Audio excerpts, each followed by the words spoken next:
Hudobný hosť v štúdiu L-Rádia. Milí priatelia, poslucháči L-Rádia, dovoľte, aby som v tejto chvíli privítala v premiére v štúdiu L-Rádia nádejnú speváčku, textárku a skladateľku Simu Martausovú. Simka, vítajú nás. Ahoj. Tak ako sa máš, ako sa ti darí, prezrať? Tak mám sa dobre, momentálne sme dorazili aj s divadlom do Liptovského Mikuláša, tak trošku tak ucestovanie, ale dobre. Simi, ty si v podstate nádejná speváčka na slovenskej hudobnej scéne. Možno veľa Liptákov ťa ešte nepozná. Dá sa povedať, že poznajú ťa vďaka tvojej piesni Normálny život, ktorá odznieva aj v éteri L-Rádia. Čo by si o sebe povedala? Aké boli tvoje začiatky hudobné, muzikánske? No tak také úplne začiatky hudobné, tak to tak rátam, keď som študovala ešte na výške, tak v takej druhej triede som si kúpila gitaru a tak som sa začala učiť nejaké akordy a zároveň som začala tvoriť vlastné pesničky. No tak to boli také úplné začiatky. A potom som sa prihlásila, alebo jednu svoju pieseň som prihlásila do takej súťaže Gospel Talent. No a keď tam uspela, tak to sa trošku tak rozbehlo a začala som aj tak viacej koncertovať. No a ty si sa predtým volala, ty si v podstate sa predstavovala ako Simona Martausová a teraz si to skrátila na Sima Martausová. Áno, ale ja medzi tým nejaký veľký rozdiel nevidím, lebo doma ma volajú všetci Sima a niekedy mi povedia, že Simona, takže mňa volajú aj tak, tak nie je to taká nejaká, že zmena mena, ale je to iba také iné meno, ako ma volajú. Ani neviem prečo, dali sme to také kratšie. A tu možno teraz vzniká aj dilema, že ktorý z tých dvoch albumov je vlastne debut? Ten, ktorý vlastne vyšiel potom v Gospel Talente pod menom Simona Martausová, alebo Sima Martausová a tento tvoj druhý album vlastne. Tak ako pre mňa je debut ten prvý, lebo vyšiel vlastne prvý, tak to bol debut a tento druhý, tak to je taký môj nový album. Simi, čo ponúka tento album? No tak tento album ponúka 12 piesní, z toho 11 je mojich a jedna je chlapcov, ktorí na tom CD-čku nahrávali, ktorí sú z kapely Slide and Udu.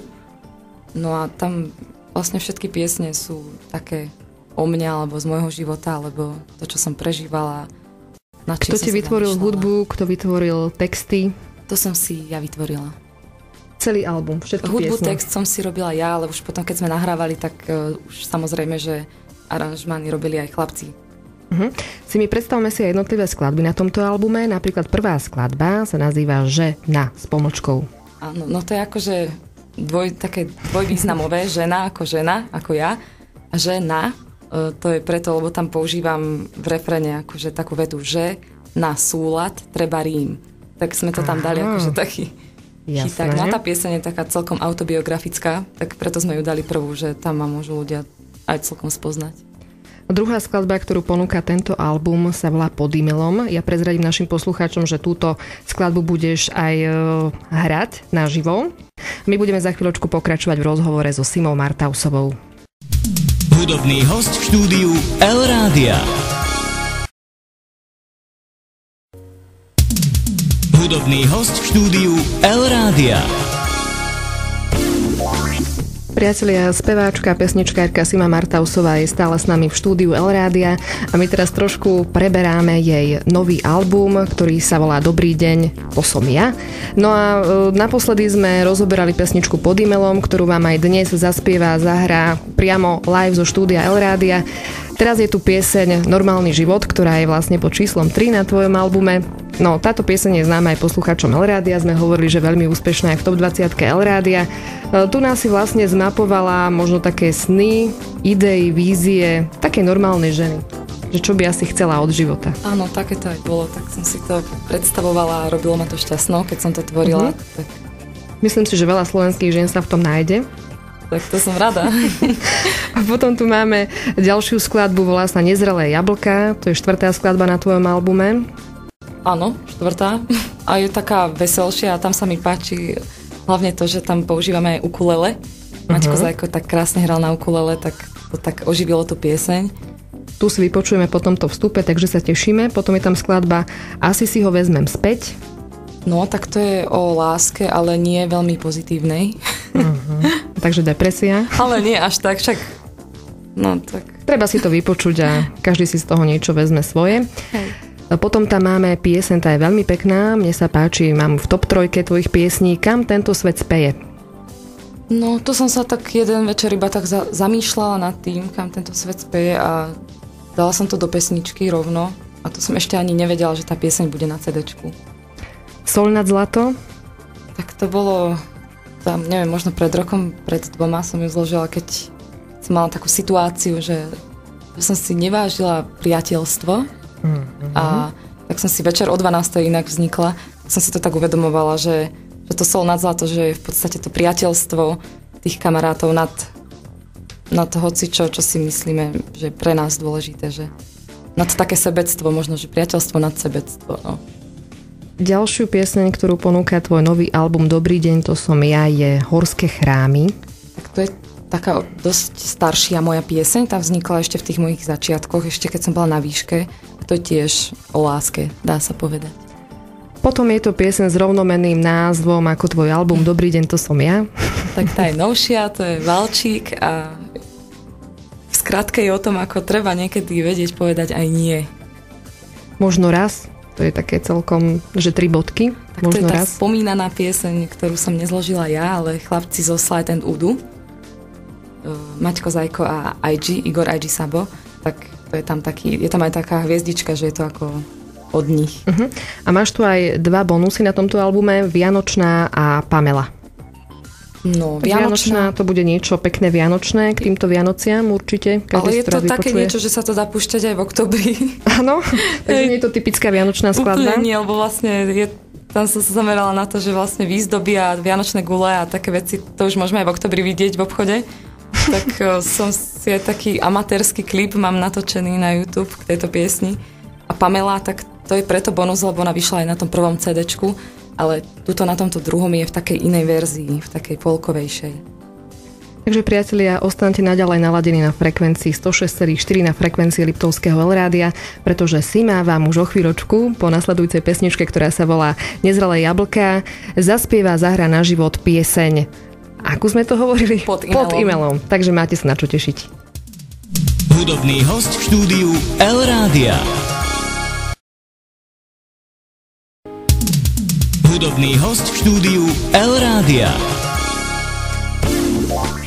Milí priatelia, v tejto chvíli sú moje slova naozaj zbytočné, pretože už o chvíľočku vám zahrá naživo Simka Martausová pesničku Pod e-mailom z jej nového albumu Dobrý deň, to som ja. Tak nech sa páči, príjemný umelecký zážitok všetkým.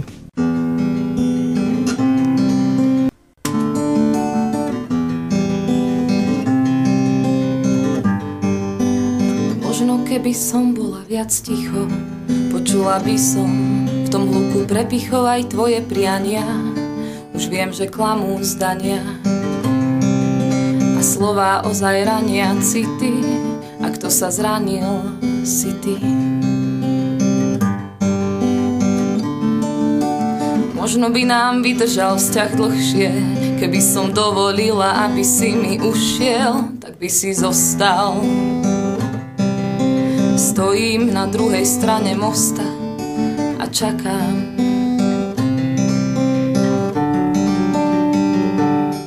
Možno by duša prenikala moje telo, možno by srdce láskou zahorelo, keby sme si pod e-mailom, keby sme sa pod e-mailom cítili nájdení.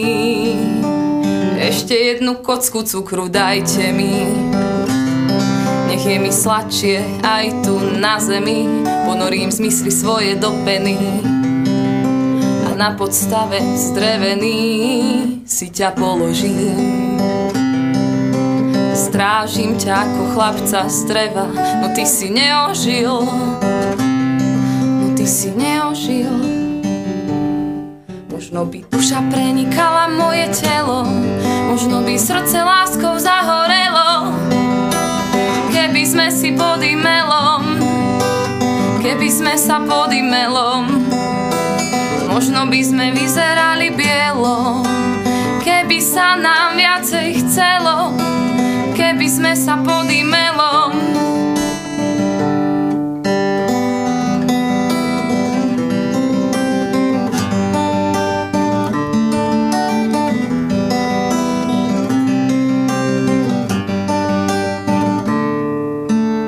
Možno keby usuším tie kvety a a nahrám piesne na kazety a na platne. Tak možno vydržíš mi dlhšie, ale vydržalo dlhšie všetko ostatné.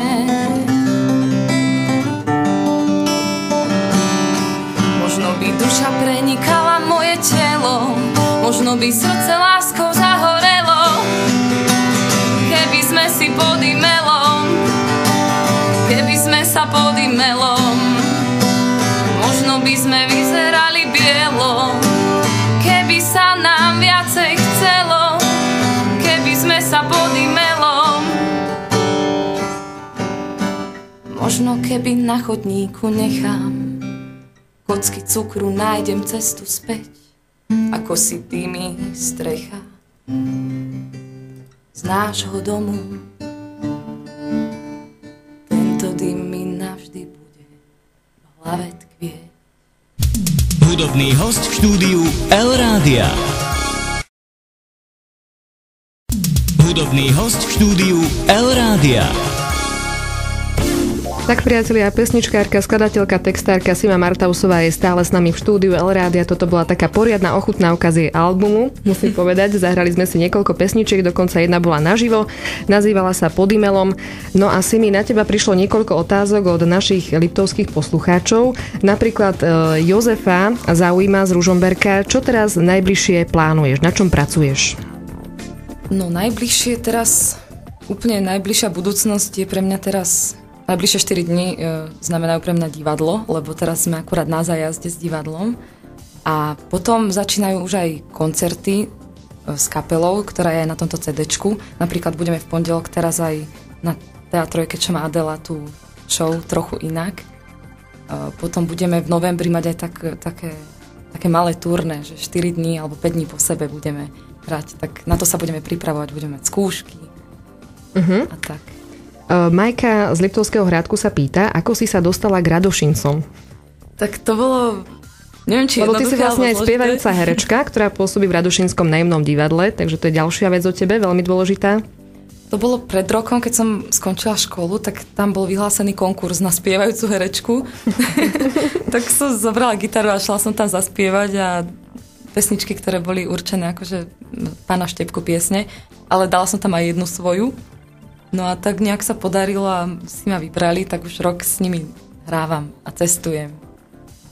Paťo z Liptovského Mikuláša sa pýtal, keď som si pozerala maily, ktoré prišli na Elrádio, či si single. Nepoviem. Aha, takže budeš to tajiť. Aspoň chvíľu. Ty si taká tajnostkárka. Sibi, kde si môžu ľudia zakúpiť alebo kde môžu zohnať tento tvoj nový album Dobrý deň, to som ja? Viem, že sa dá zohnať aj v knihkupectvách Pantarej, dá sa aj objednať a dá sa aj teraz, ja neviem presne názov tých stránok, kde sa to dá stiahnuť, alebo ako to je, tak aj tam, ale zavesím to na svoj facebookový web, že kde sa to dá stiahnuť. Prezrad nám aj, ako sa ti spolupracuje s pánom Šebom, lebo to je taký špecifický človek, akože myslím v dobrom.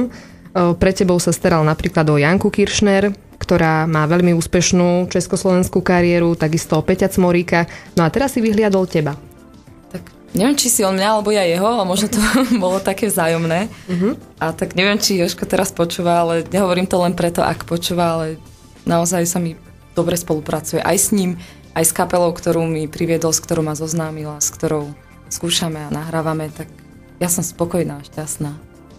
Katarína nám tiež poslala mail, že aké ty konkrétne máš väzby s Liptovom, okrem tých pracovných. Či tu máš nejakých známych, priateľov, rodinu, dajme tomu. Ja tu mám jedného kamaráta, ale neviem, či tu býva, alebo teraz on už študoval, on sa volá Krížik, to je taký tiež spevák. Ja ho tiež poznám. Poznáš? Tak to je taká moja väzba s Liptovom. Kto by nepoznal Krížika? A potom ešte mám takú svoju osobnú väzbu, že keď idem okolo a vidím ovce, tak sa roztápam, lebo ja milujem ovečky a také zvieratka. Aj tie jogurty a brinze a všetko, tak to sa mi tak spája s Liptovom. Zbieraš ovečky akékoľvek? Hlinené, plyšové? Ja skôr tie živé si fotím, alebo tak sa zastavím, keď sú niekde a ich tak volám k sebe, ale väčšinou nereagujú. Dobre, si mi ďakujeme, že si tu bola. A ešte nejaký krátky odkaz pre posluchačov Rádia na záver. Tak poslucháči rádia, ja vám prajem, aby ste sa mali dobre, aby ste počúvali toto rádio, kde sú veľmi sympatické moderátorky. Oh my god. A moderátori. A všetko dobré. Ďakujem ešte raz, že si tu bola a nech sa ti darí vo všetkom, na čo siahneš. Ďakujem. Hudobný host v štúdiu El Rádia.